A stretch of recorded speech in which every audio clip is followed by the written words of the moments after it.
Hello viewers, good morning to all. இது உங்கள் London Bala சேனல். சேனலை சப்ஸ்கிரைப் பண்ணாதவங்க சப்ஸ்கிரைப் பண்ணிவிடுங்க. காலையிலே பிரேக்ஃபாஸ்ட்டுக்கு ஒரு சைடிஷ் பண்ணேன், உருளைக்கிழங்கு வறுவல். எனக்கு மட்டும் இல்லை, மற்ற குடும்பத்துக்குமே சேர்த்து தான் பண்ணேன். அதனால குவான்டிட்டி அதிகமாக இருக்கும். கடுகை போட்டு கருவேப்பிலை, பட்டை மிளகாய் போட்டு தாளிச்சிக்கலாம். தாளிச்சிக்கிட்டதுக்கப்புறம் வெங்காயம் போட போகிறோம். வெங்காயம் போட்டு நல்லா வதங்கினதுக்கப்புறம் தக்காளியும் நல்லா வதங்கினதுக்கப்புறம் தேவையான உப்பு போட்டு நல்லா வதங்கினதுக்கப்புறம் உருளைக்கிழங்கு போட்டு, நம்ம உருளைக்கிழங்கு வேக வைக்காம தான் நம்ம வறுவல்லாம் நம்ம சேர்க்க போகிறோம்.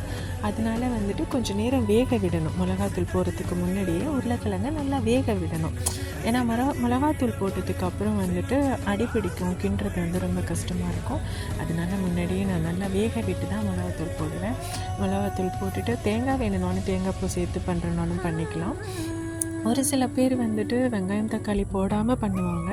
அதுவும் நல்லா தான் இருக்கும், இதுவும் நல்லா தான் இருக்கும். நான் எப்போவுமே சமையல் அப்படிங்கிறப்ப வந்துட்டு ரொம்ப பார்த்து ரசித்து தான் சமைப்பேன். ஏன் அப்படின்னா, நாம் சமைக்கிறது காலையில் நான் வேலைக்கு போகிறப்ப சமைச்சு வச்சுட்டு போவேன்.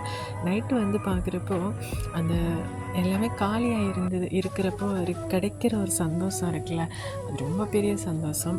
ஏன்னா நம்ம ஊரில் தானத்திலே சிறந்த தானம் அன்னதானம்னு சொல்லுவாங்க.